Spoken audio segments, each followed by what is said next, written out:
Yeah, something got fucked up on the last video. Not surprising because I'm having issues with my camera. But, yeah. I haven't switched to the newest one yet.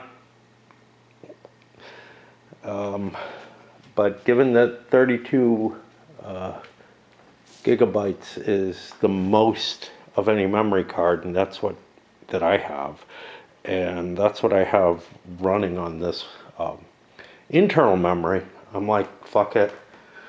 I'll just keep using this one. I'm a little more comfortable, but I don't know what happened.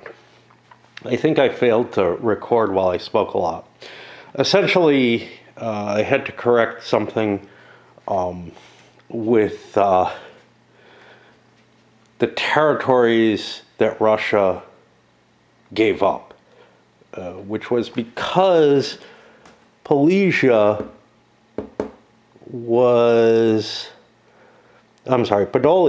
was occupied by Turks, and I didn't feel like it was fair to give that to Poland. So a point went the other way. So if you have any questions at the beginning of the last one, that's what we're at. We're at the start of 1813. 1812 was, even though I did 3 videos on it, I think a remarkably bloodless year. The Russians delayed their defeat, but a lot of it was a lot of the delays and the actual defeat were accomplished without a lot of major battles. And meanwhile, the Austrians, Spaniards, and English, at the end the English, have advanced into France. There's a huge issue, which again I may have missed in that rant that I went over, which is France will probably win the game no matter what. The only way they won't win the game is somehow if in 1814 they're in this kind of position where they're facing a massive coalition but haven't surrendered. Because if they surrender, they get back territory within France.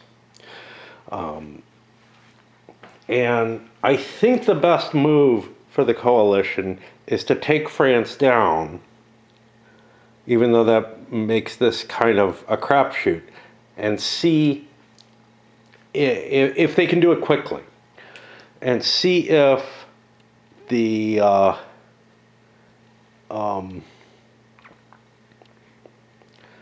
mandatory peace is short enough that France can be beat up on again. Now, it has a minimum of 6, so if they can't take it too quickly, the coalition's going to have to fight on. There's a particular problem in play right now, which is Austria is threatened. The only army they have to help defend against Suchet and the Poles is Schwarzenberg. Now, they can create a small force to fight against the Poles, but they can't face Suchet with that. So they've got to get something back there. I think given that situation of what the 2 different victory conditions are, either beat France now or very quickly and get a mandatory peace that's short if they're lucky, or try to extend it out.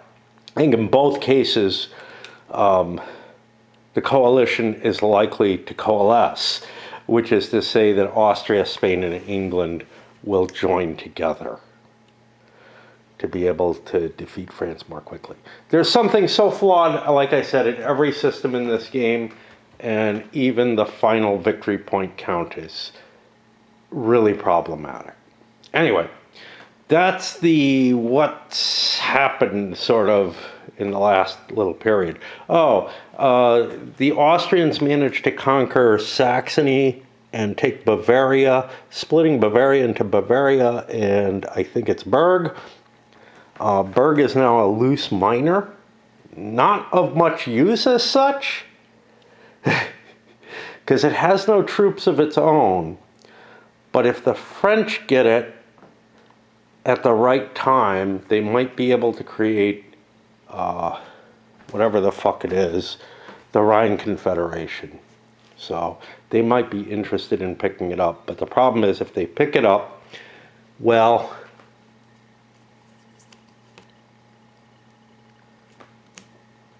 we're going to have to get out of there.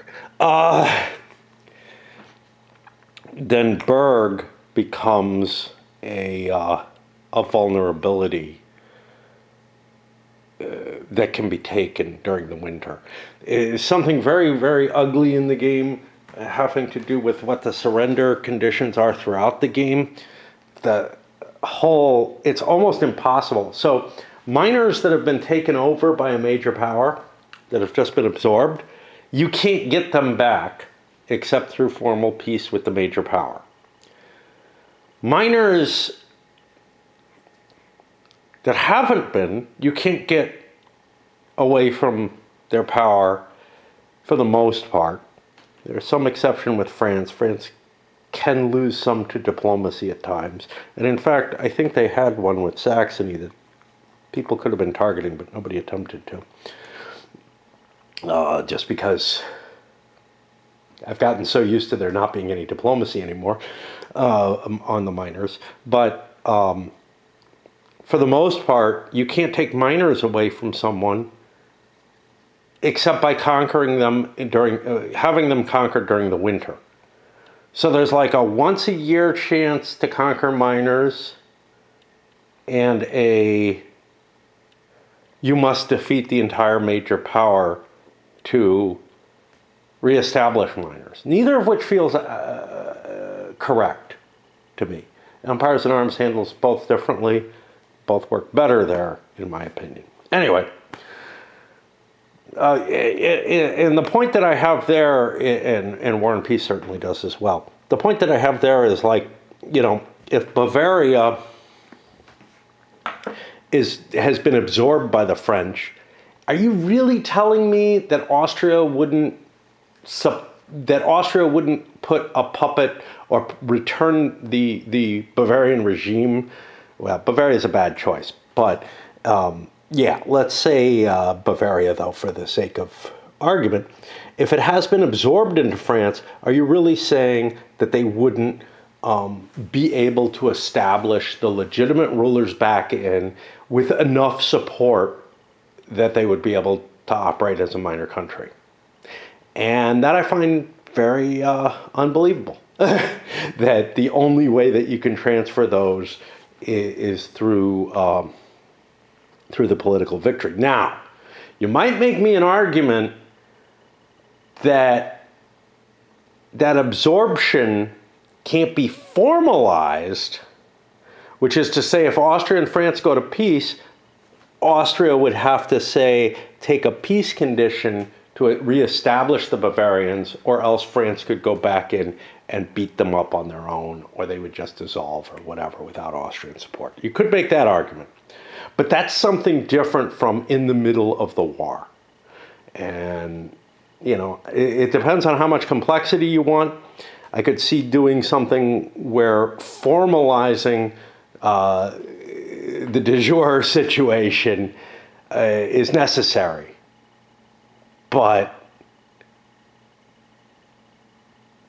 you wouldn't. That would be an extension of complexity that gives a little bit more detail into stuff. I think it would be just fine at an abstracted level to say, look, if you conquer Bavaria, if you liberate a country, it would be able to operate again. Anyway, I expect to be back up here tonight at some point. Time for the yearly fun with cards, and there are 6 cards plus one edition, and this is the last edition to the deck, of a one-time play card. We know exactly who's going to get this. So the 6 cards go Spain, Turkey, Prussia, Austria, Russia, then France. And then France will get the bonus card. Britain gets nothing.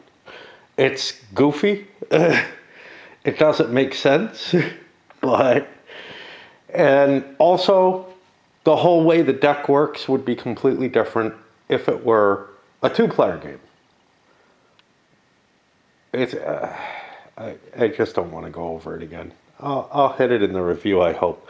I mean, my intention is to hit every system and, you know, come up with at least a couple of the worst things about every system in this game. One of the takeaway points is, I don't think I've seen a game that's this far developed that's this broken. You know, I mean, yes, I make fun of the fact that it's not developed, that the pieces don't work and whatnot, but a lot of effort was put into this. Many, many pages of rules. People have tried to fix it, rewriting those rules and whatever, but the core of the game at every corner you look at is problematic. There's just nothing right about this. The only one that might be worse is by the same designer, than Napoleon Against Europe, and I can't tell you for sure about that because I blotted that from my mind. It was bad enough. I don't think it was bad the way this one is, though. This one, like, I just don't feel like it was bad in every direction. It just, that one felt like it wasn't sufficient, you know? Like, I don't know.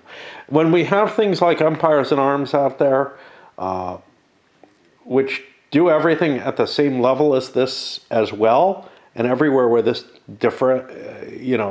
shows differences from it is just much, much worse. When we have things like War and Peace, which is a flawed game, there's no question. But again, using a hex map, using some kind of maneuver mechanisms and whatnot, it blows this away. This is just bad. Like, this is a step backwards in so many ways. Interestingly, one non-protectorate minor power. I don't know what protectorate is. I would guess satellites, maybe. It's not a term that's used elsewhere. Whose territory contains at least one coalition force breaks its alliance and joins the coalition. Look, the French automatically got this. Was that guaranteed? No. Somebody could have played another card. But it is pretty damn ridiculous, again. But we've seen that before. The French are holding a whole bunch of cards that are never going to get played. A lot of silliness. The Winter Campaign. Cancels the effect of Winter Quarters marker. Every attrition check gains +1. Why is that only in the winter? I mean, you know, obviously for the name or whatever, but Winter Quarters should be in the winter, right? Again, it's just, it's goofy. It's goofy in so many ways. You see one ugly thing with Austria joining the bloc. Britain and Turkey are still at war. I think they would have been willing to make a peace. So I'm going to just make a white peace between the two of them. Turkey doesn't want to pursue British aims. And is particularly... and Britain doesn't want to particularly pursue Turkish aims. So I'm going to insert into last turn that Britain and Turkey just take a white peace here. Moving my way through the economic phase, but the French had an interesting situation. A lot of their forces over here in Russia. I decided to decommission the army of Italy and just rebuild it fully over here in France. I had enough money and manpower to do that. There basically weren't any there were a little bit in terms of reinforcements that I could build into the other armies. And yeah, so I put Davout down here with that army, and I thought I could do it with the Grande Armée, but there's too many toys in that. I could have not skimmed, you know, could have shifted things around and whatever, but that's what I chose to do. It used up most of the French production. That means no new French boats, I think. I think I bought one and ended up not paying for it. Part of the reason for that is because the French, so the French could only build one ship. It was part of the problem. They don't have a lot of white ports, and the only one they still control is up here at Cherbourg. It would have been nice to build that extra unit, but because that might have been a breakout or whatever. But I'm hoping to be able to keep France alive and having a second army down here in France itself. And I can't build it in Paris because it's not a fortress. Not that I could build it in Orléans. Yeah, let's build it in Orléans instead. I thought I had Napoleon in Paris.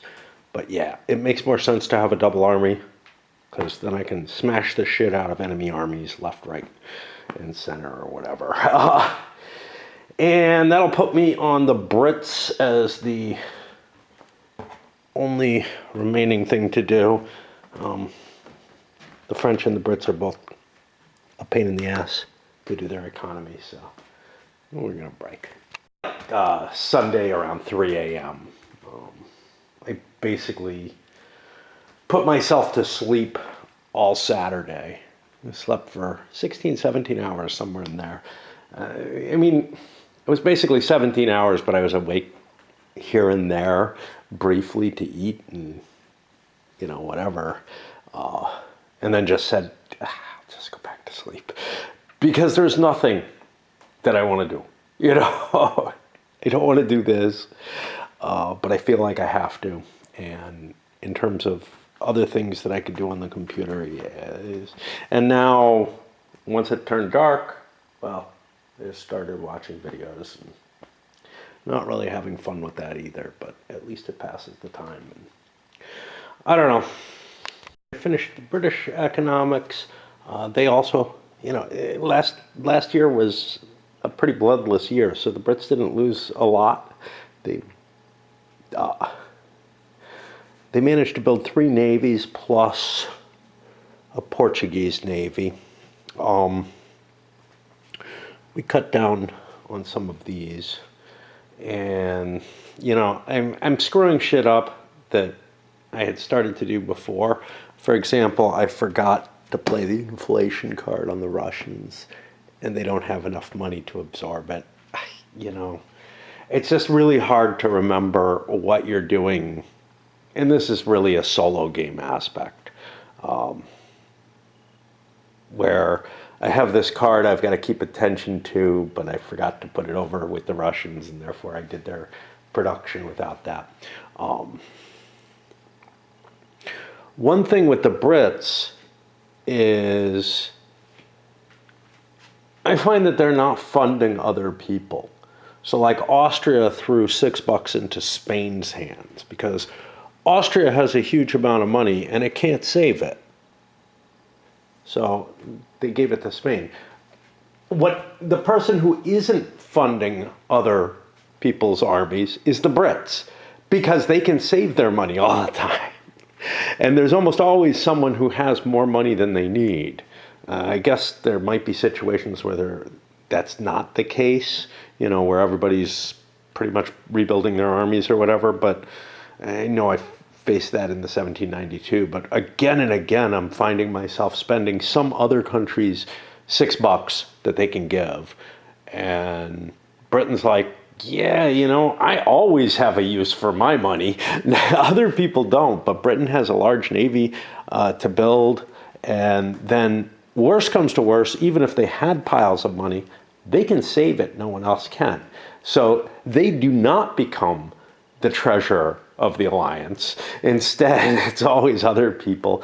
And, those few extra bucks, the Spanish money, that's going to go towards capturing cities, presumably. Anyway, I guess I don't know where we're at, because I kind of did the diplomacy out of hand. I've got the miners' diplomacy to do. Let's get that out of the way, because that'll let me get to the initiative pool. The question there is Berg is the only thing that can be hit, and does anybody actually want it? It's not worth anything for victory, but it is of interest to certain countries. Austria, for example, would love to have it in the coalition so that they can keep their depot there. Everybody rolled for it. The Austrians ended up getting it. You know, the French could roll for it too, to try to take it away from the Austrians. Nobody threw money in other than Austria, and they managed to buy it. So that works out well for them. But I mean, it's nothing important. It's not a valuable piece of property, to tell you the truth. And having it as a minor means that France can conquer it now. But I don't know how important that is, except for creating Westphalia. All right. So that gets us up to the initiative pool. So the first couple of chits, one was a neutral land. I didn't do anything with that. The Prussians are the only neutral. Then I got an Empire Land 3, where I moved the stuff that I feel I must move. A bunch of elements coming into Poland to work their way into Austria or whatever. And I launched sieges in Austria. But over here, the French don't really, this is not French, this is Bavarian, which means it's pro-Austrian. The French don't really want to move until the coalition commits itself somewhat. Yeah, there might be an advantage trying to slice down and do something, but there's some danger that France might fall. And I want to see it play out more. But France isn't going to fall if I can intervene in Paris or something like that. So I felt like I should leave things alone. The winter quarters came up. That means there's only 2 left. Right, this is spring. And then a coalition land 1, which I probably want to take advantage of at this point.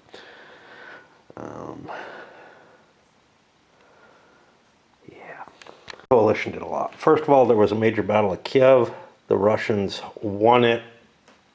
There really wasn't a lot in doubt there, but I feel like the Turks have to try to defend themselves. At least they didn't get pursued. Is this Charles here? Yeah, Charles is moving into Bohemia with the army of Bohemia to try to counter any threat the French and Poles can accomplish. I also shifted over here. I thought about this guy, but you know, he can't really take Zurich. Zurich's hard to take from Austria, not surprisingly.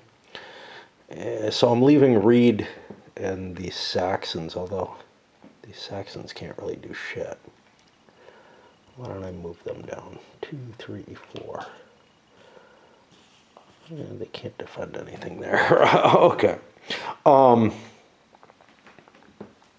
this depot isn't doing me much good either. Elsewhere, I shifted Austrians back this way. That includes John, who is going to try to take the Palatinate here. Wellington came down and joined with Schwarzenberg, taking Lille. I committed Schwarzenberg there to give me some potential defense against whatever Napoleon has together.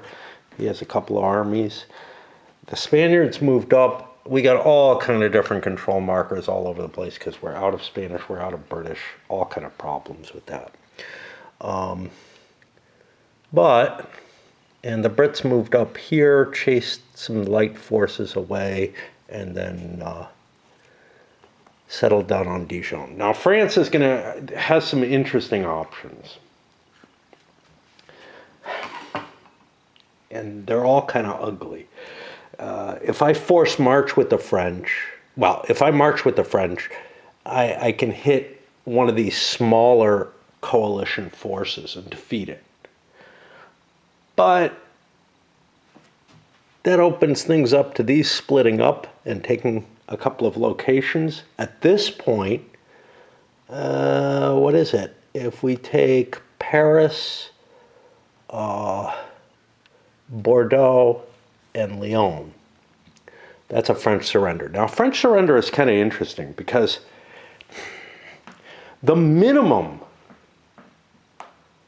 that the French, that a peace would be, is six turns. So that puts me to the autumn of the final year of the game, which doesn't give a lot of time to conquer other stuff.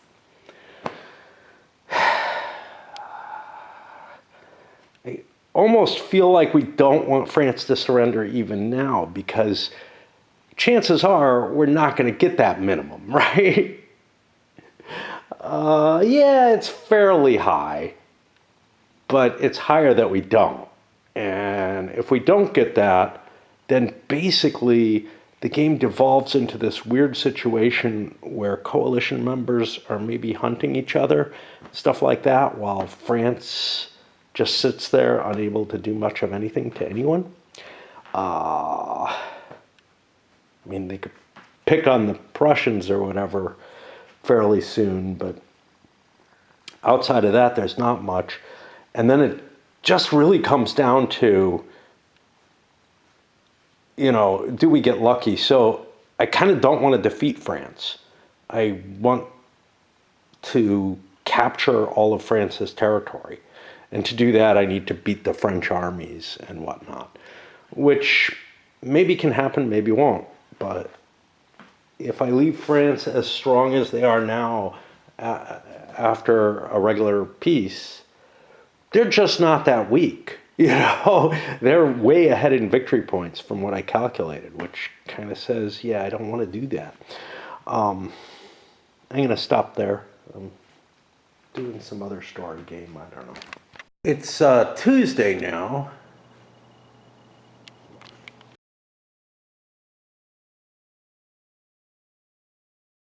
Yeah, it's Tuesday now, and I wanted to make sure I'm recording because I don't trust it now because I lost a bunch of video off a big recording I did recently.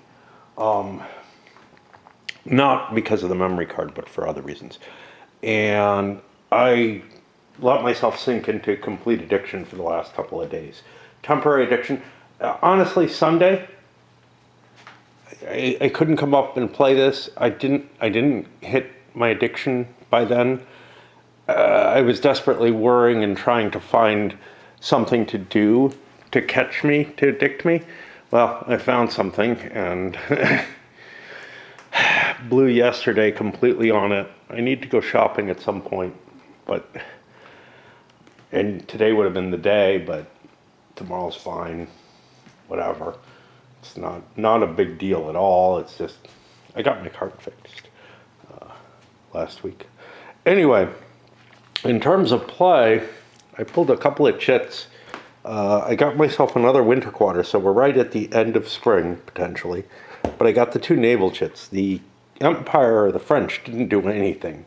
But the coalition repositioned a bunch of their navies around, strengthening their positions. The French didn't do anything because they're just outgunned everywhere, basically. But this could end at any point now. It kept getting very, very small because all the coalition land markers were out of it. I ended up pulling an Empire land. There were like 4 chits in there, so a really good chance that the turn ends. It's kind of a weird situation. I mean, it's kind of just there. It's baked in. But yeah, when the neutral and the 2 navals have been pulled, you're in a position where very quickly it drops down to, remember, there's a total of four enemy chits, one of which probably has been played. So you're looking at a 1 out of 4 chance that the turn ends, sort of as the minimum when you're in this position. Anyway, the Empire one resets everything. All the coalition ones are back in. Of course, all the Empire ones essentially aren't. And I almost certainly want to do something because the coalition's already moved. Deliberately running into situations where where my supply lines are just a little off and I fuck up. So for example, here, my supply line to Odessa, and I mean, I could have set something up, I'm sure, But I went down and I attacked this, took it, moved over. Okay, great. But my supply line to Odessa doesn't exist because of these swamps. 1, 2, 3, 4. I just miss. And this is something that I find really problematic in this game, is that, look, if most of the game required supply lines all over the place, that would be fine. But most places, you capture a fortress, you're good. You have a supply line to the next fortress, right? And it's just very, very easy to lose track of what all these little fort counts are all over the place. Now, compare this again to Empires and Arms, War and Peace. Empires and Arms, your supply line is based on depots. It's all very, very easy to see. I think once we get to that, we're going to see that mechanically, it's almost never a problem. And in part, that's because it's area-based, whatever. War and Peace, there's no problem at all. You don't have to worry about these linkages of different fortresses and whatnot. The supply line is, I believe, has to come from a production city. And it's just set up by troops, like the detachments here. And it's always present. Like, you're always keeping a supply line in play. In fact, in Empires and Arms, you're always keeping a supply line in play as well. You just have this string of depots going across the map, and it's very, very easy, again, to see whether or not something's in supply. In this game, I'm constantly finding myself, oops, I wasn't actually in supply there. Fuck, well, I could have been if I had been paying attention. You know, and there's these weird, like, there's this weird supply desert going through Austria and whatnot. And I'm not really convinced that that is real. Like, that it represents anything, you know? I am convinced that, yes, you probably need supply going through the Crimea. But just the way the game sort of, you get used to doing certain things, and it looks like it's there. And then you start looking and you're like, oh no, that terrain prevents it, this, that, and the other. There's these weird supply gap areas in France that the Russians were having to cope with when they did their invasion there. A minor, like a Saxony or something, can fuck with your supply heavily, simply because there's like no fortress coming down out of Magdeburg. And it's just kind of it just feels really picayune, and then when you start thinking about it, it's hard to believe. It's really hard to believe that the way supply is handled in this game is accurate. But that's the case with everything. Anyway, the only major movement is that the French Napoleon moves over, chases the English out of Dijon and retakes it, positions himself a space away where he can intervene into there, but also is a little closer to being able to deal with either Wellington or the Spanish army. He's precluding the Spanish and English armies from gathering together, took a city back. Not that big a deal, but whatever. And we're down to the next shit, which will be a coalition land. I don't know that there's much more to happen. I think most of the things have moved that are going to move. And again, you know, you can force march, but you got to have a real good reason to. Like trying to make somebody surrender or something like that, you know? Or small forces. Small forces can get away with it, but small forces are ineffective. A little repositionings by the coalition. Empire got another move. Then we hit winter quarters, and it's over. That's fine. Everything pretty much got to move. The chits forced a little bit of uncertainty. I like how they do that. I don't like that they don't do that in summer in any sense of the word. Like, and I don't know that, you know, putting more winter quarters in would mean anything. Again, though, it's just like a system that you know, the movement in combat, it doesn't work. The supply system, it doesn't really work. I mean, is not really believable, and it's cumbersome, you know? And that's kind of like what goes along with everything in this game is it's like once you start dissecting it, it doesn't feel like it's gaining anything for a lot of innovation and added effort. You know, it's just each system adds more work in ways that it feels like a much simpler game could handle more believably. As if the design principle was, let's do things a little differently everywhere in these kind of cute sort of ways without really a good reason. You know, it either simplifies play, makes it necessarily more enjoyable. Yeah, the chits are kind of interesting, but nor does it give me any added detail and or you know, improve the realism in some sort of way. It's just sort of like the feeling is just and it's not like they mesh together or anything particularly well, right? It's as if each system was looked at individually, and there was, oh, there's another way to do this that's not going to be familiar and doesn't provide any advantages and probably provides a few disadvantages, but wouldn't it be neat if we did it this way? That's really what it feels like the design principle was here. Question on this summer turn is Prussia.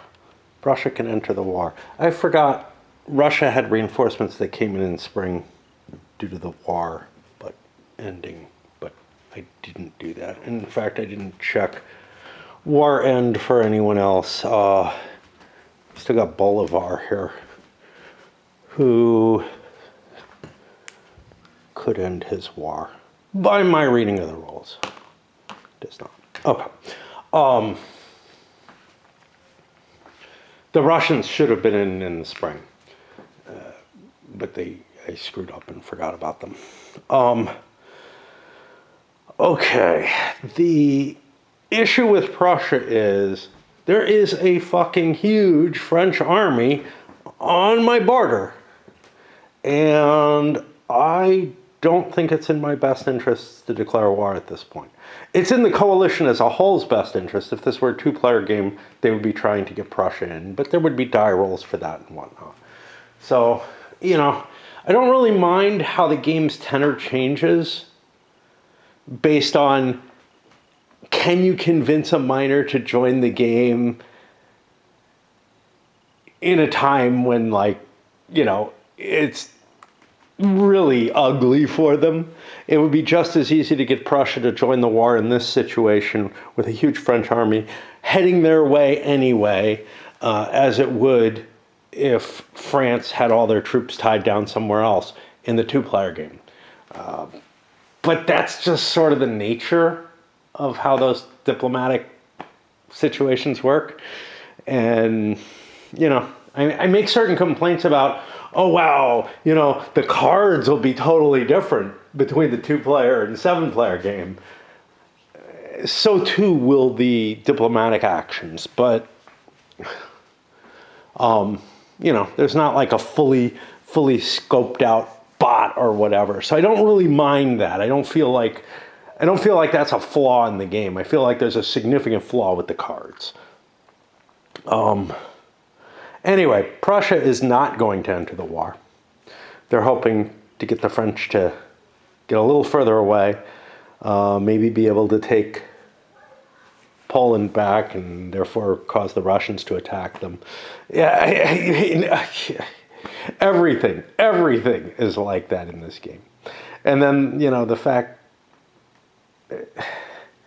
that some of these minor conglomerates aren't really multiple state minor or multiple territory miners in the same way, where you can pick off individual states and stuff like that. That's a little funky too. Like EIA has that same concept with the minor groupings, but the groupings don't. The groupings are just groupings. They're not like a new minor that replaces the old one. Might be wrong about Westphalia there. Westphalia may actually turn into something. But yeah, I think most of the others are like, yeah, like the Confederation of the Rhine and the Ottoman Empire are just a collection that when you have it all, you can form it, and then it doesn't go away until you take it all away. I don't know. Anyway, I don't think there's going to be anything too exciting other than that. We're just going to reform the Chit Cup. And coming up here and thinking about it, I just don't want to play again. Because I was feeling really guilty about not playing for the last couple days, since Thursday or something. Kind of gung-hoed myself, but then I'm like, yeah, but this I can do at night. Not that I want to do it at night. At night I want to hide from everything. I can go sit out on my porch and read. And for the last couple hours of daylight or whatever instead, and I'd rather do that. It's so funny, I've talked about my avoidance in several things. I've gotten to see multiple layers of it in the last couple days. Like intense sleeping, which is the depressive kind. Then this sort of manic feeling that I need to do things but can't find anything that I want to do, and desperately searching for an addiction, and then finding an addiction. And this is the thing that was so bad about Raid, or Work for that matter, because they were very similar in terms of how I approached them. Which is that, it became my rock, but Raid was certainly not, at all useful to my life, except in that position, as it staved off a lot of depression. It kept me from feeling that anxious need for some kind of addiction or whatever, because it was the addiction. And Work served in the same kind of purpose. But in both cases, it's like I have some sort of avoidance mechanism where I'm not facing the things I need to face. I need to do shit with my inheritance. I need to do shit with, getting shopping done. I just have so much fucking crap. And that's leaving out, this is sort of the emergency stuff, more or less. Leaving out all the work I need to do around the house and in the yard and everything that I just don't do. And it's just like, Jesus Christ, man. All I can do is the avoidance actions. And it's like, will I get too depressed to be able to cope with them is the only question. And this game is so depressing because I know that the winter quotas will run out. And, I get a series of Empire land and I'm like, oh, the pool's getting lower and lower. Yeah, but it doesn't matter. Prussia didn't go in, so we just keep drawing. We're going to get a coalition at some point. Yep, there's all 4 Empire lands. If this was any turn other than summer, I'd have these hopes. Oh, the game's going to be a little bit shorter. It's not going to make a damn bit of difference. And there we go, the big coalition land one. Reality is, you probably, let's say it's spring or whatever, you probably get through most of the chits anyway. Without the winter quarters having much effect. And it ends up about the same kind of thing. Everybody gets to move all their pieces. Yeah, winter might be really, really short. But this coalition land one, the truth of the matter is, I don't want to move anything. Is that a guarantee? No, I have to check everywhere. There might be a couple of pieces that I want to move, especially things like detachments that are off on their own or whatever. So I need to look at this. Okay.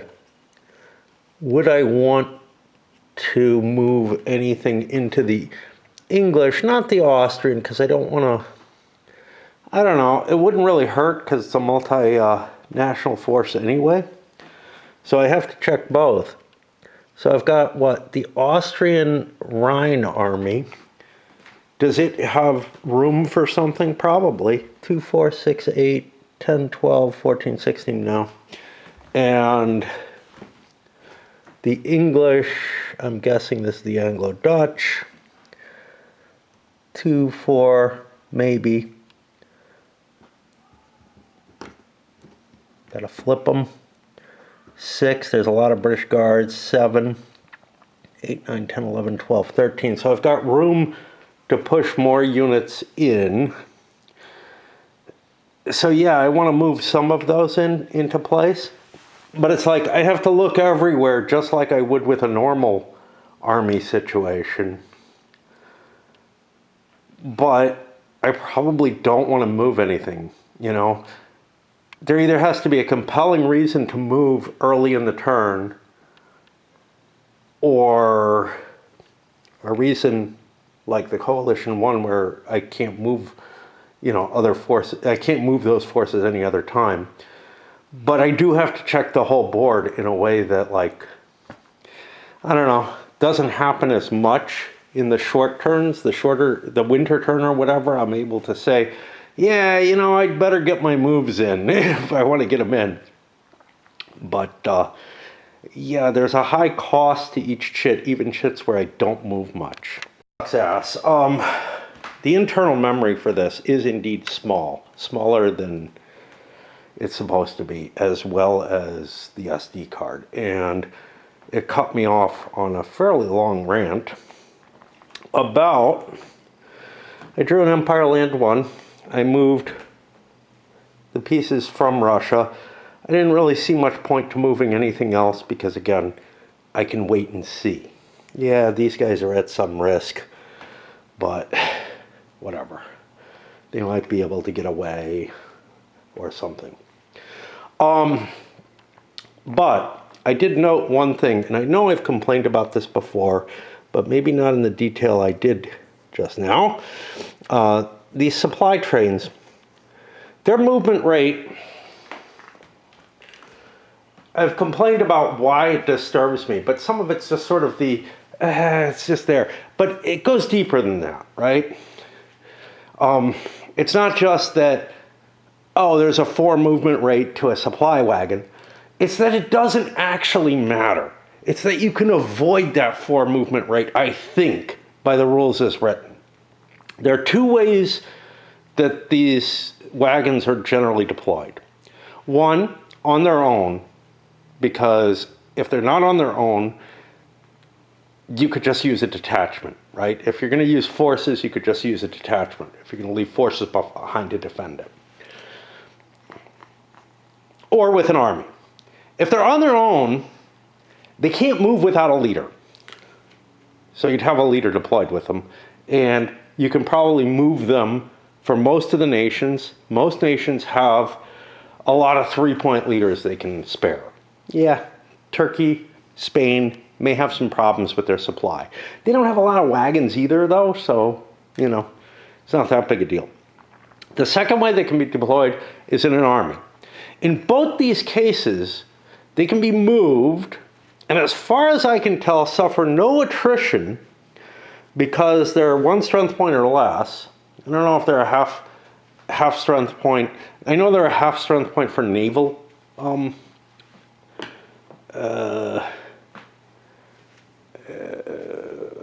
transport. I don't think they're a half strength point for anything else because then they would weaken the size of armies and all kind of crap like that. But they could essentially do an attrition check with no chance of danger. Now, if they're on their own, that means they can move 50% more. So the French ones can move 9, a full force march of anything, which wouldn't be a big deal. But the Allied ones can move the 6, which is kind of the movement allowance a force would have, right? And then if they're associated with an army, you could, because almost every nation's armies have plenty of extra leaders. They don't have extra 4 command leaders, okay? But they have extra 3 command leaders for almost everyone. Just like you could deploy it straight with the wagon itself. And you could move that separate from the army, either before or after, it kind of doesn't matter. And again, avoid the attrition factor. Now, you couldn't move it into an enemy hex, but the army could fight its battle first, and then the wagon moves forward, and all kind of shit like that. And again, it's just like this really cumbersome system that doesn't really add anything to the game. It creates some little trouble spots, but those don't feel particularly historically accurate or anything. And again, it's just the same thing again and again. It's like this kind of, oh yeah, an army with wagons should move slower. Yeah, but it doesn't, or it doesn't have to. And that's kind of the thing. That's why, like, I get pissed at it, because I can see within the rules, if I play by the rules, and I kind of haven't been, because I felt like the wagons should restrict things more. Essentially, you could ignore the fact that the wagons have a movement rate of 4. Okay, if you want to extend movement of an army, you'd have to leave your wagon behind with everyone except France. But if it's any other condition, that difference in movement rate doesn't actually make a damn bit of difference, right? Because you can basically catch up those 4-point supply wagons with the army that they're attached to. It's just, and I guess there's some limited things, small forces stacked with a depot, you won't be able to put a leader on the depot immediately, I think. Like, if you break off a force, I don't think you're allowed to create a leader immediately. I may be wrong about this stuff. I don't even want to care about it.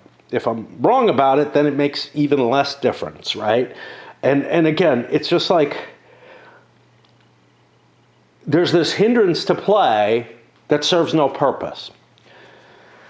I don't know if I want to pull more chits. I'm so pissed, because now I kind of have to finish this turn off to get a video up, because again, my space on this, I only have like 9 gigs on this memory, and I have to use the same internal memory if I want to attach things. So I kind of have to finish this turn, but I don't want to anymore. Like, I don't want to pull chits. I don't want to do anything, because my camera pissed me off.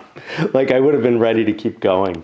Forced myself up, got an Empire Land 2. The French don't need to do anything. All that's left is the Land 4, but we got these 2 commands and this command, all of which are 4-point. So I can hold off, but the Turks had to fall back. And, you know, we're down to 2 chits. Coalition 3, Empire 4. And these are the 2 big chits for the turn. I don't want to face it yet. I didn't realize I was going to be facing this big a thing after I've pulled so many chits, basically. But it's the way summers go. Later note from the game, there was something going on at the park, at the pavilion today. And I snuck up there with my flashlight and found a box full of, like, big fat French fries. And so, got some food, didn't find anything else. I found remains of stuff that I didn't want to take, but hey, fries are good. The last 2 chits are both land chits. They're predetermined. Coalition gets the first one. And I slide down with my Russians conquering or reconquering the rest of the Russian territory that the Turks had taken. But I move here, and I've got Charles marching in against Massena. Massena's got interesting choices here.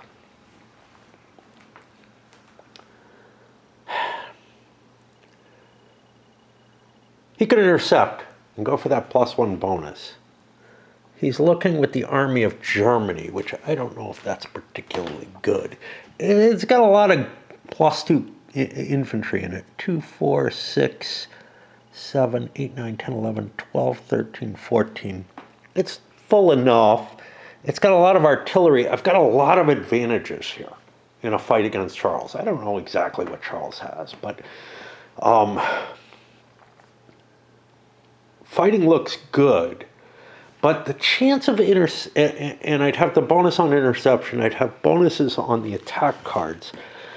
The chance of interception, I have a light cav. I have a cav leader, so I'd be a +2. And that's about it. And I need a 10 or higher. That would give me a +1 on the combat table. But if I try to avoid, it gives me a -1 on the combat if I fight. But I could fall back, come down to take Vienna and Budapest, or maybe pull the Poles around to take Budapest. The big question is the supply line to Budapest, to Prague, sorry. Budapest just being the other city somewhere in Austria. The supply line to take Prague would be hard.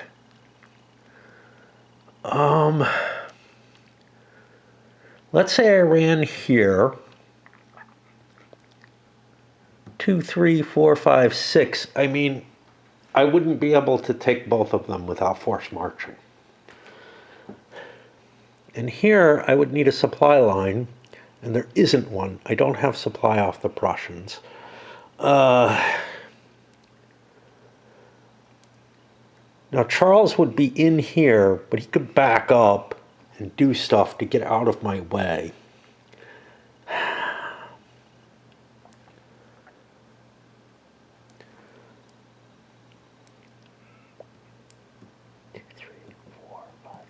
Yeah, I have to force march to, and I can't, I won't have a chance. I only have one chip.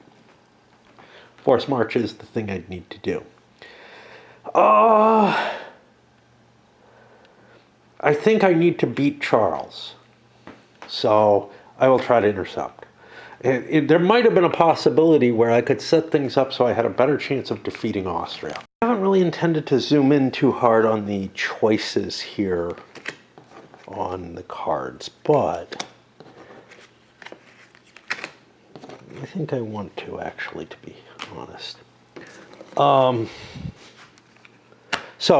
Okay.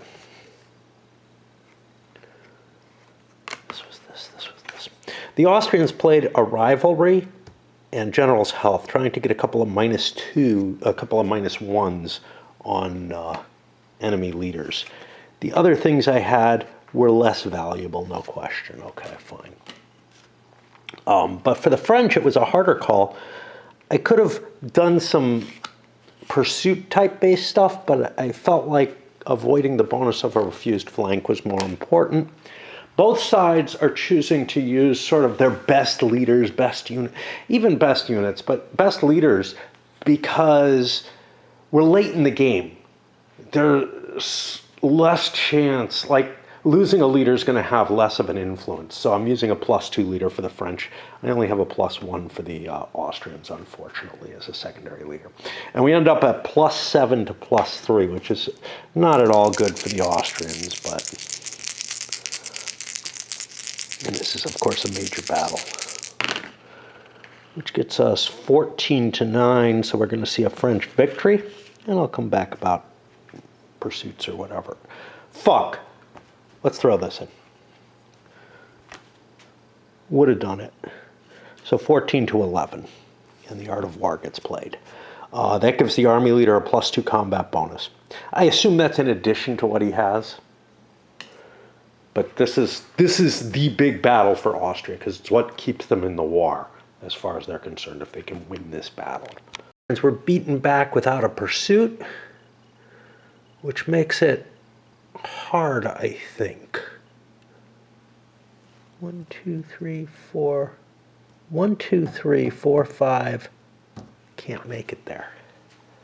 Yeah, I'm not going to be able to conquer Austria this turn. I'm just not going to have enough moves options, because I can't. You can't extend extended movement can't get you into a siege. Uh, I could split my force and extend movement with like a portion of that army to try to take Budapest. Might be worth it. Might be.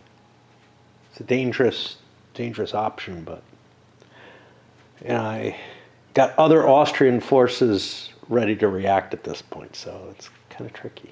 Something in the game that isn't particularly cumbersome, which is sort of the pulsing of the movement. It kind of fits in with chit pull, but not really, because it's not directed by the chit pull. I mean, it is in a very broad sense, but the fact that I can move, check out a battle, and then make another unit move, that it's hard to coordinate forces, stuff like that, that's something that's different from Empires in Arms and War and Peace, and much more in the CDG, or you could argue, going back to some of the victory games, pulsed movement games like Civil War and Korean War, where,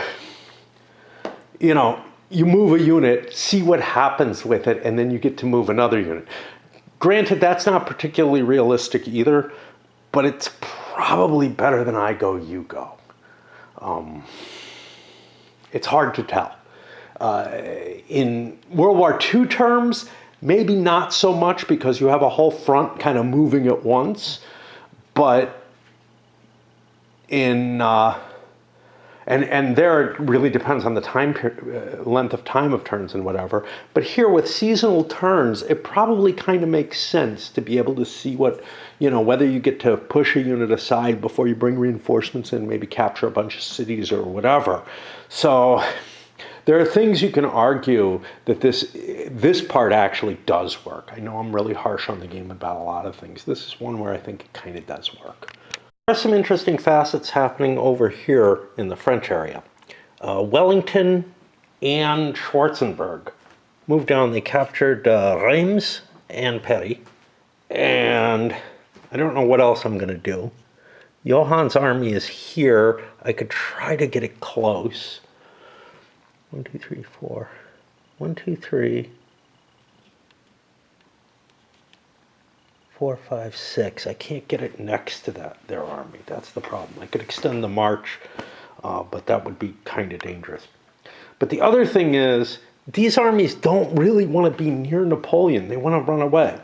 I'm also putting France in a kind of icky position where right now they have to surrender if Napoleon doesn't clear something.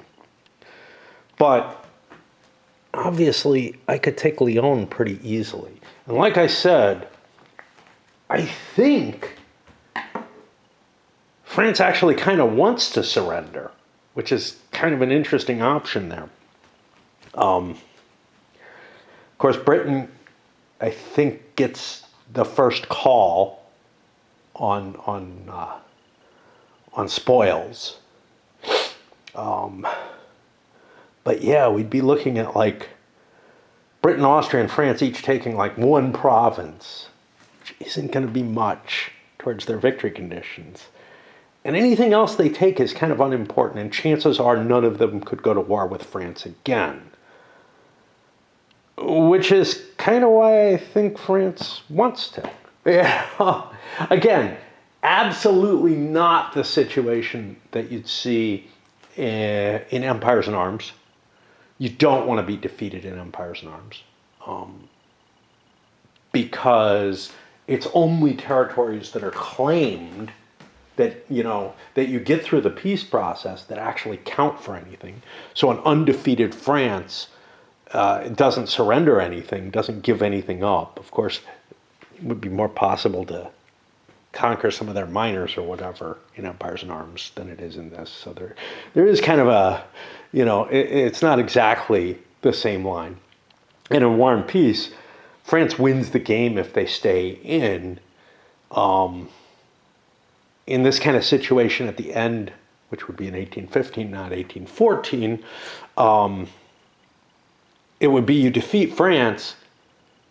That doesn't automatically win the game, but Napoleon is shipped away. France is no longer, in the same position, and I think they're out for a year in that game. I don't remember exactly. It's either a year or two that you're out. And you just have to hope that Napoleon comes back. Otherwise, France will not win, if I recall correctly. I'm not positive what the victory conditions are there. It may be that France just becomes another player. But in that case, yeah, I don't think that works. I'm trying to remember. I know the campaign game in War and Peace is screwed up in certain ways. So, like, it may be that they get an automatic victory if Napoleon doesn't come back or something like that. There's stuff that's fucked up in that. And again, I haven't read the new rules and internalized them as much. So, but I also don't remember the old ones well enough to really express on that. I just know that there was something really wrong with the campaign game in that. But yeah, there's a big question. So like the Spaniards, their best move might be to move up into this direction. The English best move might be to fall away from Napoleon. I'm not sure. Giving the French, obviously, the cheap, after I went into Paris, I did this. I'm giving them the cheap option to have a surrender. This doesn't end the game, though, so conquest of particular territories is not of particular cities is not of any importance. I don't know what it opens up, what it doesn't, but it may make life easier. Or I can try to stop them, leaving it open either way. I should attack Mainz, is it? Yeah, I have the Army of Italy. I probably want to hit Mainz with that. But the Spaniards swept up, took Lorient, hit Bray, and they destroyed the French fleet in Lorient. I just got a couple more pieces, then I get to break for a little bit because these pulses where a lot of pieces get to move are just really painful. The big question now is, what the fuck does France do about this? I think it was a mistake for the Allies to take Paris. In part because not many miners are going to fall at this point. A lot of miners would fall in the winter. But on the other hand, the game ends in the winter of 14. So if it ended up only being a 6-turn swing, right? 4, 5, 6, that's not good. I was going to say, a couple of turns, they might be able to grab a fair amount of miners and some French territory. Yeah, it was just purely a mistake. It also brings up an interesting question. I don't believe the rules handle this. What happens if Austria surrenders to France at the same time France surrenders to a coalition involving Austria? I mean, conceivably, one of them could say they're fighting on, but I don't believe that situation is addressed. And it's like, yeah, it's pretty goofy. You would never see that kind of situation in most games, but it's kind of happening in this one because of some weirdness is going on. I don't know. Maybe it could happen in other games. It's not the kind of thing that normally is addressed. So for it to happen in War and Peace, let's take the two games I keep dealing with. For it to happen in War and Peace, basically both sides would have, both would have to conquer one another, and you could get a situation where like Russia surrenders at the same time that France does, right? And that's comparable to this, just because it's by holding production cities. In Empires in Arms, it really kind of can't happen. The effort that's needed for an unconditional surrender is so high that, like, both sides aren't going to manage it to each other very easily. It's going to be almost impossible. I think my answer to it is, yeah, I don't know what. Like,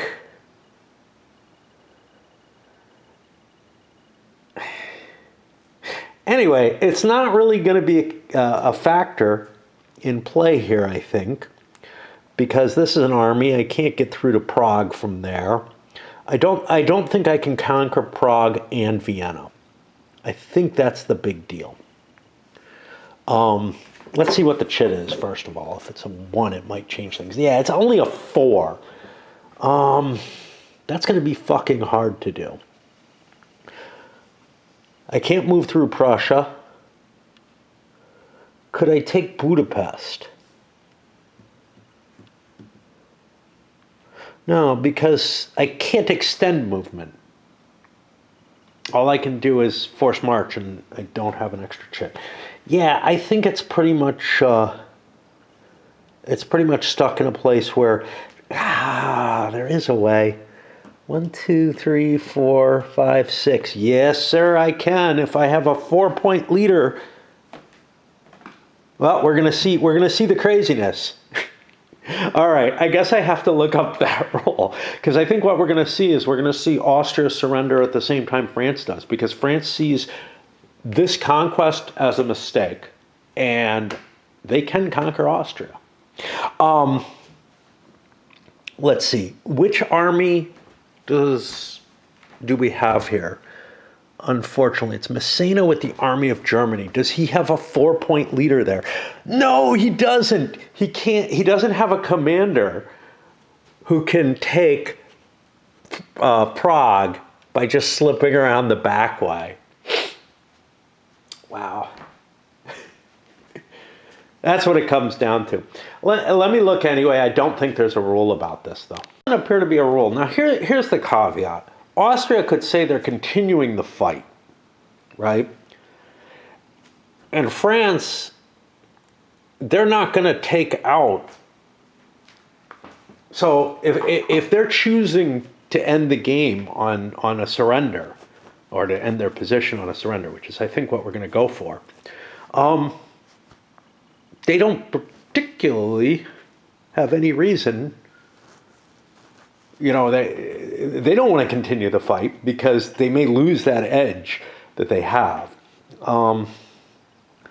So yeah, I think France is just going to surrender, and counting on their victory points being so high because they have so many miners and whatnot still in their hands, that not that, I mean, fuck, there's a lot of points for France itself. Right? So no matter what, even if you strip their miners away, it would be really, really painful. Yeah, this was an absolute mistake by the Allies. I don't think I had to stay here. Let me just check this, because I'm really kind of I think I was here. 1, 2, 3, 4. A fight is 5. I could have pulled back, and that would prevent this. Because conquering France screws everything up. It really does. And I would have had enough points. I don't know. I mean, part of me is like, look, the Brits don't think they can win anyway, and shit like that. You know, fuck it. I don't want to play this game. All right. So yeah, France is gonna accept the surrender, and we'll see what piece is aligned on them. But basically, none of it matters. Essentially, this is what happens, and I kind of don't even want to do the piece. Like, France has enough points to win. Look, they're out for 7 turns. That's going to be longer than the course of the game. It's possible Prussia could declare war on them. It's more likely they declare war on Prussia, and go beat them up and take more stuff. So I'm going to call the whole game here because the amount of points, and I'll look it up and we'll see. But I honestly think the amount of points is enough that, like, here's the thing. Austria is going to surrender.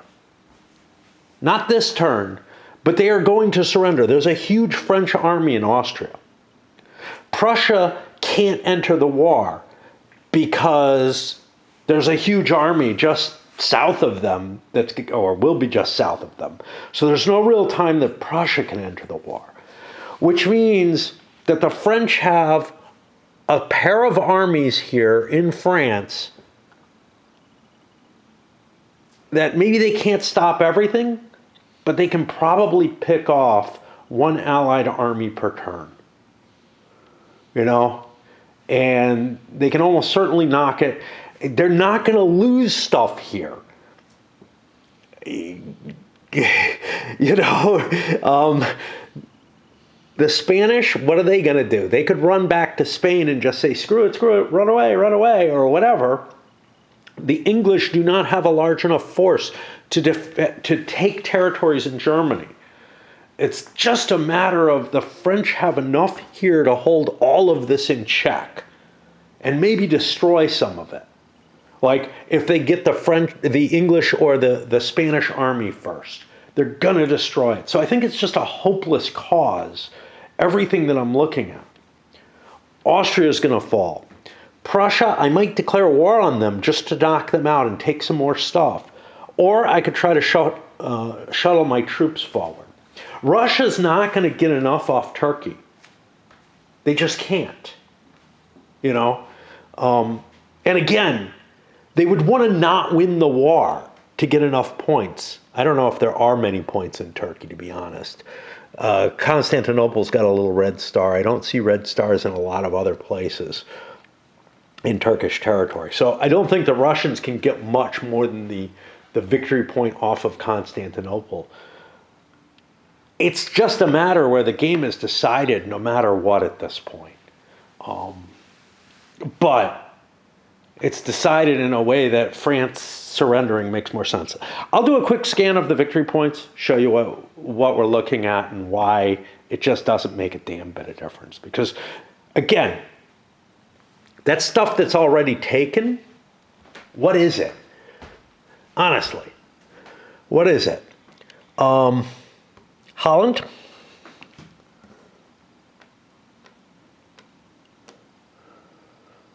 That shouldn't even have a marker. That's already British. Right?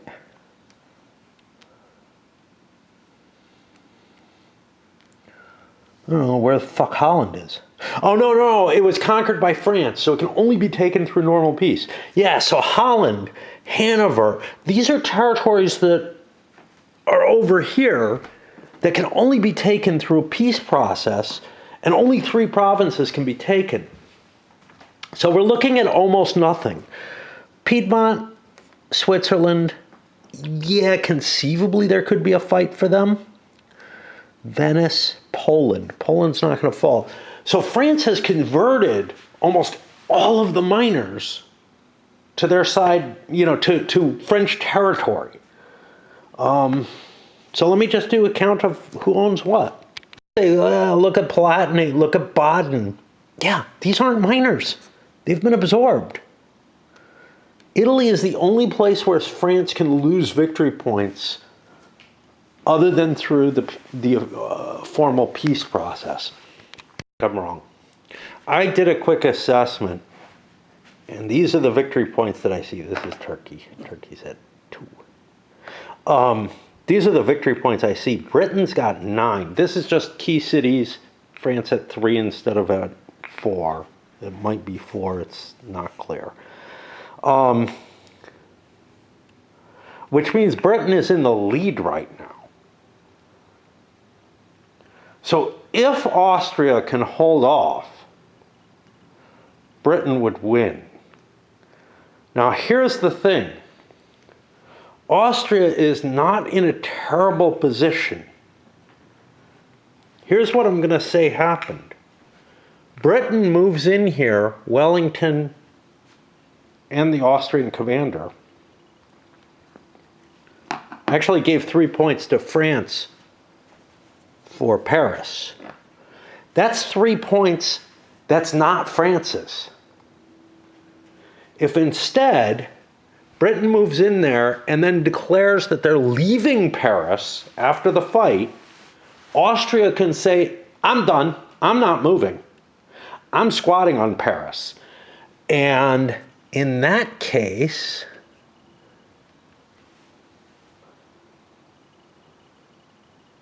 they force the peace with France, which isn't that terrible for them. Now, these are not the actual points because France is down a whole shit ton of points. But Austria doesn't like that they're going to lose a war to France, and this is why they're not leaving Paris. And they're going to force this situation to come about. Now, I don't know what this is going to mean, because these are the points minus the points from Paris, which I don't know what they would put, you know. Right now, right now Britain controls Paris, so this would actually be a 12. Okay.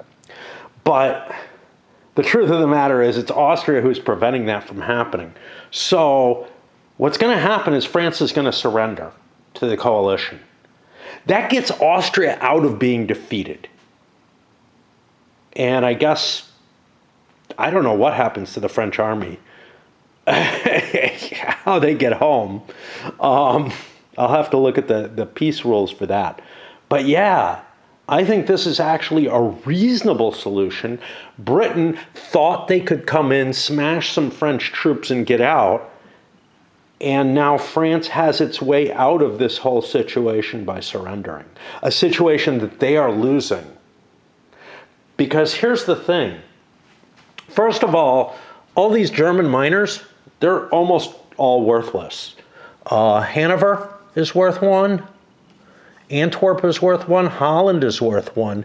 It's this stuff that Britain controls in the north that's of any value. This shit is valueless. Dresden is worth a point. Okay. So that means that France is going to surrender to the coalition, and we'll deal with the peace from that. Try to bail out of the game here. I just realized something. Poniatowski, 1, 2, 3, 4, 5, 6 could take Vienna. If he takes Vienna, Massena, Poniatowski's not a 4. Never mind. Wow, I screwed up by not moving him. Okay, so yeah, we're in the position I was in before. What I was thinking was there is still this possibility of the dual surrender, but it doesn't look possible. I'm looking at these, see if I have a 4 here. I have Suchet, who can't possibly get close enough. 1, 2, 3, 4, 5, 6. Just looking to see if there's anything. Yeah, I expected Poniatowski to be better. I don't know. You know, I mean, he's good. He's one of these. It doesn't really matter what I conquer because France is going to surrender to Austria.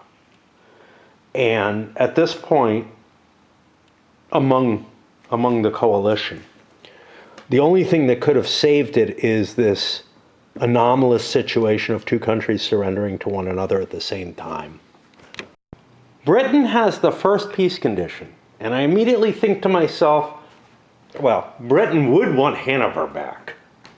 That would be their first choice, I would think. But in terms of game terms, I would think Holland is probably more valuable because it's got a fleet, it's worth more money, it's got trade value, blah, blah, blah. Sounds great. Well, here's the problem. I look at the peace conditions. One province from the defeated major power's national territory cannot be a key center. The province must be adjacent to the victor's national territory or to territory of a minor allied to victorious major power. Okay. I can't take Holland because it's not adjacent to anything. I would be allowed to take Picardy, which doesn't seem valid to me. I'm basically taking more than Calais, right? But I would be allowed to take Picardy because it's adjacent to my territory. I would actually also, I think, be allowed to take some other things. Let's see what I got there. I've got Denmark, but that's adjacent to the Hanseatic League. Do I have the Hanseatic League? Malta, Naples. Yes, I have the Hanseatic League, so I can take Hanover as my pick. Who gets it? Yeah, that's an interesting question, because I'm following this, or the territory of a minor allied to the victorious major power, but I think I'm taking it. Now, at some place or another, it talks about me making minors, and I'm worried about my battery here. Reinstating a minor. Starting with the conquest and peace phase of the current winter turn, I could reinstate the minor. So Hanover would just, I guess, be a British province at that point. So I can take that as as my first pick. Then the next pick would go to Austria. We'll see what they can take. Take Venice, which is also a victory point location. They might take something in Germany instead, but like I said, it's hard to find victory point cities in Germany. And I don't know what Austria owns and what they don't. They don't own much. They have Saxony, right? They have Berg. They have Bavaria, which puts me close to things, but nothing with victory points in it. Yeah, Switzerland's not worth anything, even if I went down there. I have Saxony, I have Papacy, and Württemberg. Württemberg owns something, but I don't know if it still does. But like Baden and Palatinate, they don't have stars on them. So I think the best thing I could take is Venice, which I can absorb, but that doesn't make a lot. Well, yeah, I would absorb it. I'm not allowed to create a minor until winter, because whatever. That puts it on Spain. Spain's only allowable gain, because Bordeaux is a red city, I can't take that as long as I have other options. And Languedoc is another option. Do I want Languedoc? Well, I know that I can't really gain anything.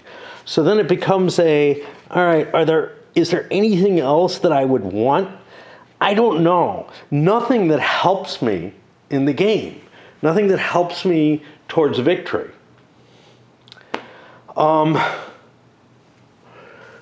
And once I had Languedoc,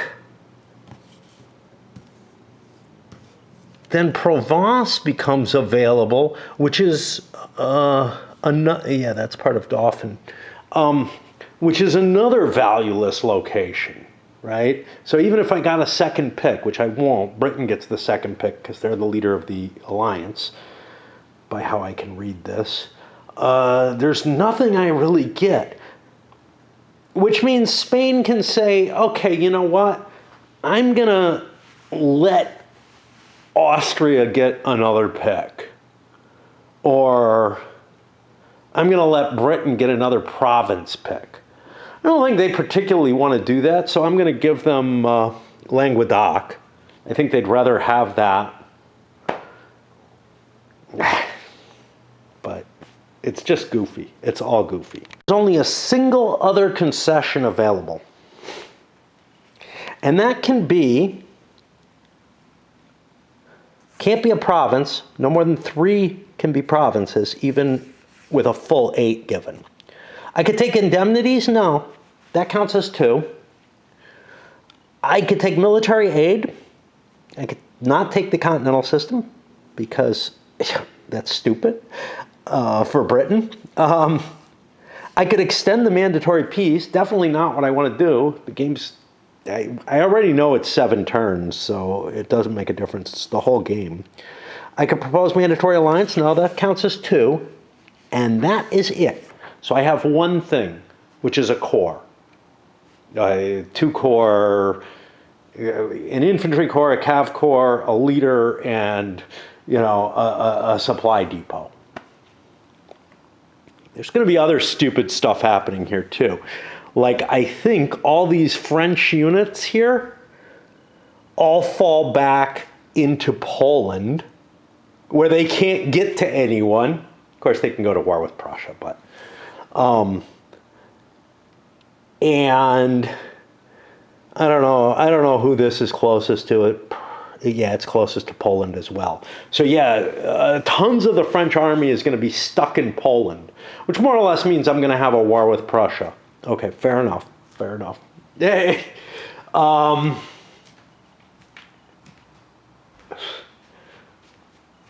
I'm going to do a recount. I'm going to clean up the map, and I'm going to do a recount of the victory points, given that France is no longer conquered. The reason the points are the way they are is so much of France was taken, among other things. And French miners that I can't take from them, because I could only take three things between, all these powers that have pretty much demolished France. And if you try to think about the historical situation in the 1813, sort of anti-Napoleon coalition that formed, Austria and Prussia, so see, these were all miners, right? Because of the Rhine Confederation and Westphalia and stuff like that. So everything that was stripped from France could have been taken. Or at least a lot of it could have been taken. There's things that couldn't have been, I think. But the game really doesn't favor, it really inhibits conquering stuff. And it really inhibits turning things into minor powers towards the end of the game, because you want to keep them as victory points that are hard to strip from you. Peace conditions, let's look at the 2 games that I've been looking at a lot, because, I am most familiar with them. War and Peace, you take things by production cities. That's the only thing you take, basically. And there's minor countries that have a production city, and you get the minor country with it. For major powers, you grab the production city, and that's all you get. There was a reason I wanted to talk about this, because, there's no peace conditions, basically, except you're allowed to take a production city at the end of a successful surrender. Like, if you win a war, you get a production city off the major powers' main area, which is kind of the Tyrol situation for Austria and the Poland situation and whatnot.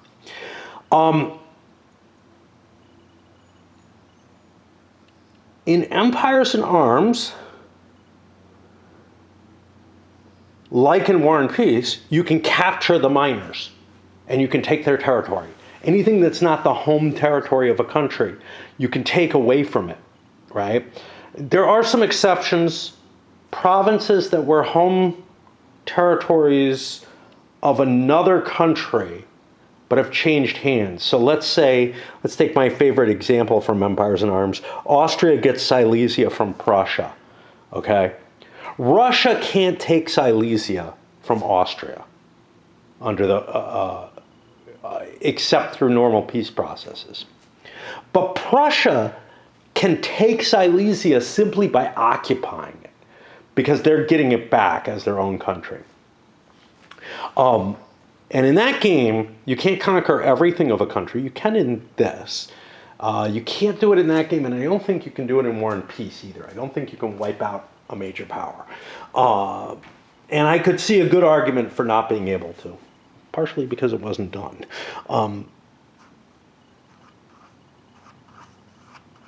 But there's none of this.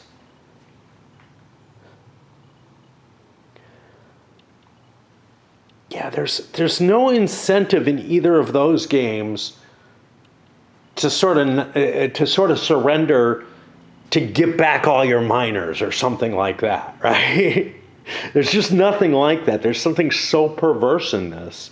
And then there's also this perversion of, I want to keep the war going because I hold a lot of French locations. That's not going to happen either. So I don't know. Anyway, I remember what triggered me. So in Empires in Arms, one of the things you can do, there's a whole menu of things you can take, just like there is in this game, but they're much more reasonable. Like, you do have war indemnities, you have what you have here. Essentially, everything that's in here you have an equivalent to, but you also have destroy the opponent's army, force them to demobilize, basically, which means they have to rebuild their army. That wouldn't be as big a deal in this game because of its force pool limitation, which I think is a rightful thing to be in place. But here's the one that's really potent, that's missing from this game, that I think does belong, which is destroying their navy. It's not clear what happens when ships go into here, like when navies, fleets, whatever they are, end up destroyed in this game. It's not absolutely clear what's happening with them because they're able to be rebuilt. And it's not that high a cost nor time. It's a much bigger, I think, proportional cost and time for fleets to be built in Empires in Arms. Maybe I'm mistaken. I don't really recall terribly. Like, it would be hard to judge even if I did recall completely, right? Simply because the two mechanisms are very, very different. Here the fleets are attached to leaders and there's just all kind of weird shit going on with them. And they become gone forever through die rolls. But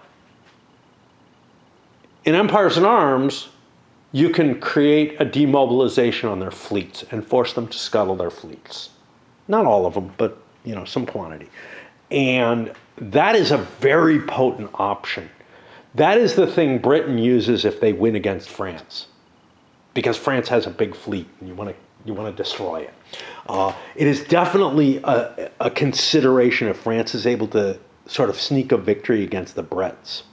But anyway, that is, I'm still continuing to remove control markers and try to figure out who's where. Because of the stupidity of the victory conditions, how they're aligned, I'm not interested in taking East Galicia back, that the Poles own.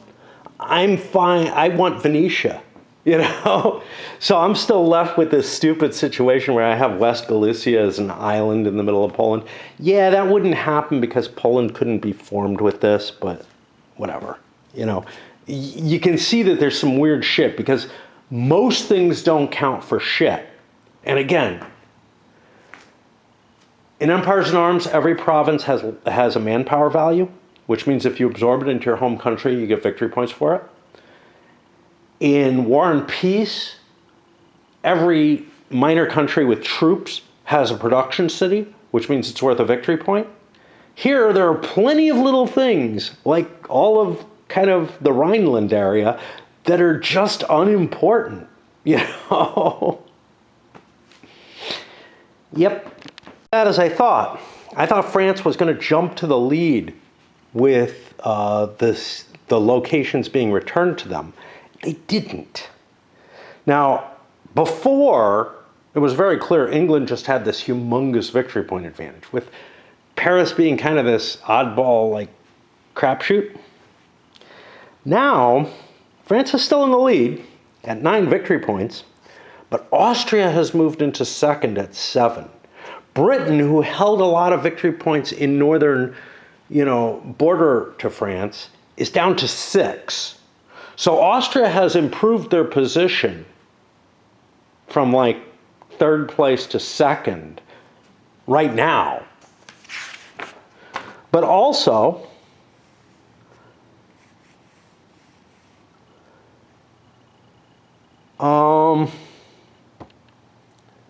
trying to see if anybody lost anything. Prussia lost a victory point for Warsaw. I don't think anybody else lost a home area.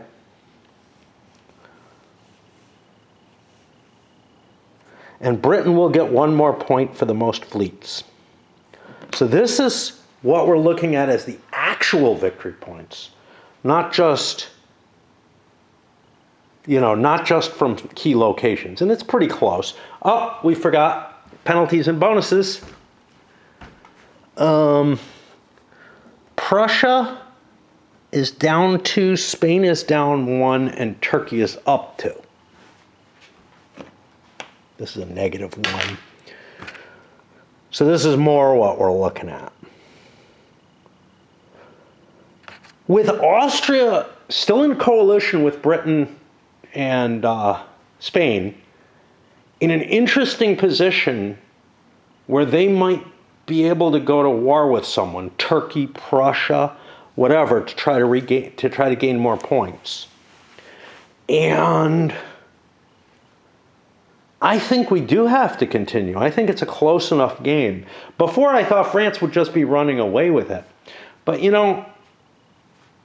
they lost a couple of their victory points.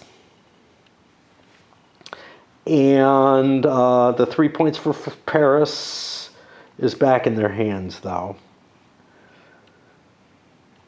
But yeah, they're not in as potent a position. They lost more than a couple.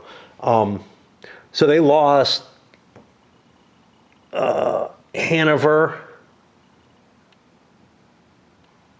which they didn't really have. No, I don't know. I just thought they'd be. I thought they'd be way ahead, and now it's actually a relatively close game, even though France can't go to war for the rest of the game, kind of like Russia. Right.